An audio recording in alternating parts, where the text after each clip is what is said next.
High court bench ఏర్పాటు చేయాలని న్యాయవాదులు ఆందోళన చేస్తున్నారు. గత 3 రోజులుగా న్యాయవాదులు విధులు బహిష్కరించి ఆందోళన చేశారు. ఈ సందర్భంగా హైకోర్టు సీనియర్ న్యాయవాది జయరాజు మాట్లాడుతూ ఆందోళనలో భాగంగా జిల్లా కోర్టు నుంచి కలెక్టర్ కార్యాలయం వరకు న్యాయవాదులు ద్విచక్ర వాహన ర్యాలీ నిర్వహించారు. కర్నూలులో హైకోర్టు బెంచ్ ఏర్పాటు చేస్తామని హామీ ఇచ్చి సర్క్యూట్ బెంచ్ ఏర్పాటు చేస్తున్నట్లు వార్తలు రావడంతో న్యాయవాదులు ఆగ్రహం వ్యక్తం చేస్తున్నారు.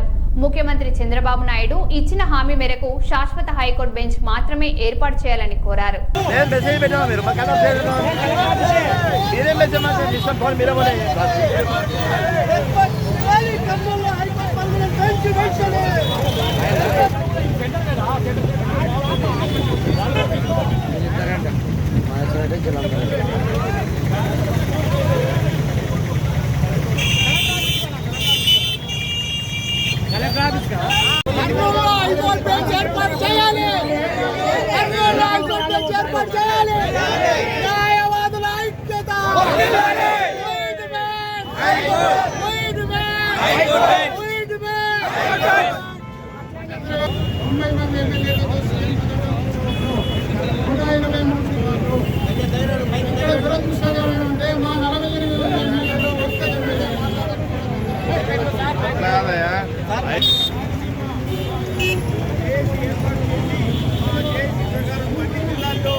పెంచి ఖచ్చితంగా ఎస్టాబ్లిష్ చేస్తాము అని అప్పుడు చెప్పడం జరిగింది.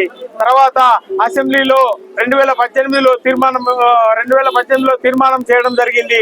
అదే విధంగా 2024 ఎలక్షన్స్ లో కూడా కర్నూలులో హైకోర్టు బెంచ్ అని మేనిఫెస్టోలో పెట్టడం జరిగింది. కానీ ఇంతటి వరకు మా అడ్వకేట్లకు చేసింది ఏం లేదు. కానీ ఈ రోజు మొన్న కదా నెల రోజుల కింద నారా లోకేష్ బాబు గారు ఆదరణలో 90 రోజుల్లో కర్నూలులో హైకోర్టు బెంచ్ అని అనౌన్స్ చేయడం జరిగింది. కానీ అది అనౌన్స్ చేసిన 10 రోజుల్లోనే ఈనాడు పేపర్లో కర్నూలులో హైకోర్టు బెంచ్ కాదు, కర్నూలులో సర్క్యూట్ బెంచ్, క్యాంప్ బెంచ్ అని ఇది చాలా మా అడ్వకేట్లకు ఆందోళన కలిగించడం జరిగింది. ఇప్పటికైనా ప్రభుత్వం స్పందించి కర్నూలులో సర్క్యూట్ బెంచ్, క్యాంప్ బెంచ్ కాదు, కర్నూలులో శాశ్వత హైకోర్టు బెంచ్ అని ప్రకటించవలసిందిగా మేము కోరుతున్నాము. మేము ఇదే విధంగా రేపు కర్నూలు రాయలసీమలోని అన్ని జిల్లా బార్ అసోసియేషన్స్ కర్నూలు, కడప, అనంతపూర్, చిత్తూరు అన్ని municipal courts and district court presidents and secretary అందరం కలిసి ఒక కార్యాచరణ ప్రకటించి ఫ్యూచర్ లో ఇంకా ఏం చేయాలి, ఏ అజిటేషన్ చేయాలి అని రాయలసీమ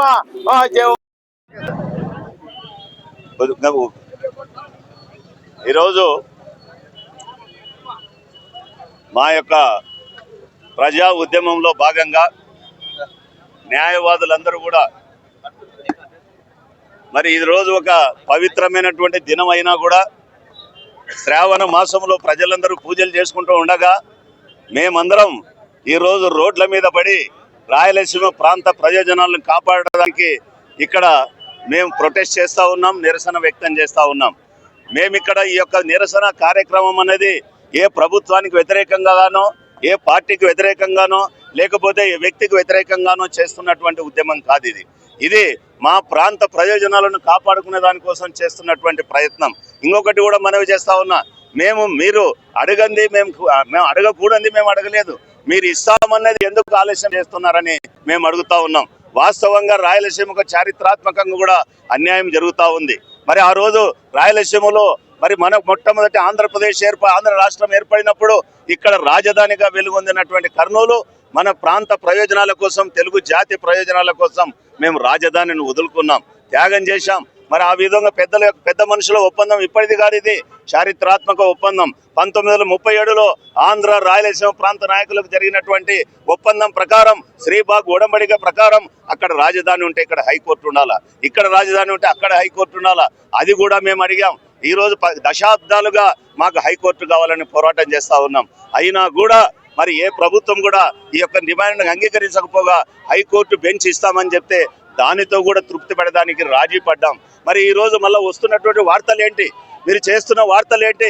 అసెంబ్లీలో రెజల్యూషన్ పాస్ చేశారు, క్యాబినెట్ లో రెజల్యూషన్ పాస్ చేశారు, హైకోర్టు ప్రతిపాదనలు పంపామన్నారు. హైకోర్టు నుంచి ఇక్కడికి మరి ప్రతిపాదనలు వచ్చాయి, ఇక్కడ ఎక్కడ అకామిడేషన్ ఉంది, ఎక్కడ స్థలం ఉంది అని చెప్పి విచారణ చేసి రిపోర్ట్ పంపమని కూడా జిల్లా యంత్రాంగానికి రాసినట్లు కూడా వార్తలు వచ్చాయి. మరి అప్పుడు అది కాకుండా ఈ మధ్యలో పోయిన ఈ నెలలోనే ఆగస్టు నెలలోనే 4వ తారీఖున ఒక దినపత్రికలో అక్కడ కాదు కేవలం సర్క్యూట్ బెంచ్ లేదా మొబైల్ బెంచ్ మాత్రమే ఇస్తారు అని చెప్పి రావడం మాకు ఆశానిపాతకంగా మారింది. మరి ఈ రోజు మేము ముఖ్యమంత్రి గారిని అడుగుతా ఉన్నాం, దయచేసి మీరు దీనిపైన స్పష్టత ఇవ్వండి, దీని క్లారిటీ ఇవ్వండి, మీరు ఇచ్చిన హామీని నెరవేర్చుకోండి. నేను అడుగుతా ఉన్నా, మీరు ఈరోజు హైకోర్టు గురించి లేకపోతే దాని యొక్క ఇన్ఫ్రాస్ట్రక్చర్ గురించి మాట్లాడుతున్నారు. ఈ రోజు నిజంగా ఉన్న హైకోర్టు సొంత భవనంలో ఉందా? ఇప్పుడున్నటువంటి హైకోర్టు సొంత భవనంలో ఉందా? హుటిన హైదరాబాద్ నుంచి మనకు 2024 వరకు హైదరాబాద్ లో పెట్టుకోవాల్సిన హైకోర్టును 2018లోనే తీసుకొని పోయి సిటీ సివిల్ కోర్టు బిల్డింగ్ లో గత 2018 నుంచి 2026 వరకు మీరు నడుపుతా ఉన్నారు. మరి ఇక్కడ బిల్డింగ్లు లేవా? ఎన్ని బిల్డింగ్లు లేవు, ఎన్ని స్కూళ్ళు, ఎన్ని కాలేజ్ బిల్డింగ్ లేవు. మీరు నిజంగా చిత్తశుద్ధి ఉంటే 24 గంటల్లో మీరు నోటిఫికేషన్ జారీ చేయాలి. నోటిఫికేషన్ జారీ చేస్తేనే మేము తృప్తి పడతాం. మీ కేవలం మాకు సర్క్యూట్ బెంచ్లు, మొబైల్ బెంచ్లు వద్దు. నేను ఇంకొకటి స్పష్టం చేస్తా ఉన్నా, ప్రజలు కూడా మీరు అర్థం చేసుకోండి, న్యాయం మీకు అందుబాటులో ఉండాలంటే హైకోర్టు బెంచ్ ఇక్కడికి రావాలి. ఇది మా ఒక్క పోరాటం కాదు, మనందరి పోరాటం. సర్క్యూట్ బెంచ్ అంటే ఏంటండి? సర్క్యూట్ బెంచ్ అంటే వీలైనప్పుడు సంచార న్యాయస్థానం, మొబైల్ అంటే ఎప్పుడో 3 నెలలకోసారి 4 నెలలకోసారి వచ్చి ఇక్కడ మనం న్యాయం కావడంలే. We don't want justice on wheels. చక్రాల పైన న్యాయం మాకు అక్కర్లేదు.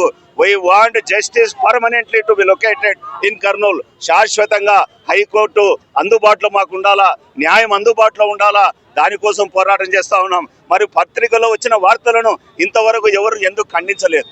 మంత్రులు ఎందుకు ఖండించలేదు? ప్రభుత్వ అధికారులు ఎందుకు ఖండించలేదు? ఎందుకు మౌనంగా ఉన్నారు? అంటే దాంట్లో ఏదో ఉందనే కదా గూడు పుటాని. దానికోసమే మేము అడుగుతా ఉన్నాం. ప్రజలు, విద్యార్థులు, యువత మీరందరూ కూడా మాకు మద్దతు ఇవ్వాల్సిన అవసరం ఉంది. మన యొక్క ప్రాంతం బాగుపడాలంటే, అభివృద్ధి చెందాలంటే ఆ వ్యవస్థ, న్యాయ వ్యవస్థ మనకు దగ్గరికి రావాలా. దానికి మీకు అందరి కోసం మేము పోరాటం చేస్తా ఉన్నాం, మా కోసం కాదని మరొకసారి నేను ప్రజానీకానికి స్పష్టం చేస్తూ ముఖ్యమంత్రి గారిని ఈ సందర్భంగా ఈ వేదిక నుంచి మేము డిమాండ్ చేస్తా ఉన్నాం. వెంటనే మీరు స్పష్టమైన క్లారిటీ ఇవ్వండి. ఎన్నాళ్ళు పడుతుంది?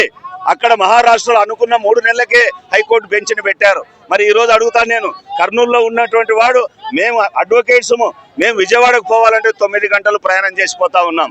సామాన్యుడు, పేదవాడు, ఎక్కడో బయట చిల్లర వ్యాపారం చేసుకునేవాడు న్యాయానికి పోవాలంటే, హైకోర్టుకు విజయవాడకు పోవాలంటే ఎంత టైం పడుతుంది, ఎంత వ్యయ ప్రయాసలు అవుతుంది. వారి యొక్క మరి బృతిని కూడా పోగొట్టుకొని పోవాల్సిన పరిస్థితి. కడప నుంచి ఎలా పోవాలి, అనంతపురం నుంచి ఎలా పోవాలి, ఆదోన్ నుంచి ఎలా పోవాలి? మరి మిగతా ప్రాంతాల్లో అన్ని కూడా పర్మనెంట్ హైకోర్టు బెంచ్లు ఉన్నప్పుడు ఇక్కడ ఎందుకు హైకోర్టు బెంచ్ ఇవ్వకూడదు? అనేక ప్రాంతాల్లో కర్ణాటక, మహారాష్ట్ర, కేరళ, ఉత్తరప్రదేశ్, అంతేకాకుండా ఛత్తీస్గఢ్ చిన్న రాష్ట్రంలో కూడా సపరేట్ హైకోర్టు బెంచ్ ఉన్నప్పుడు మరి మనకెందుకు ఇక్కడ రాయలసీమ ఏం అన్యాయం చేసిందని, రాయలసీమ ఏం పాపం చేసిందని మీరు ఈ విధంగా రాయలసీమను నిర్లక్ష్యం చేస్తూ ఉన్నారు.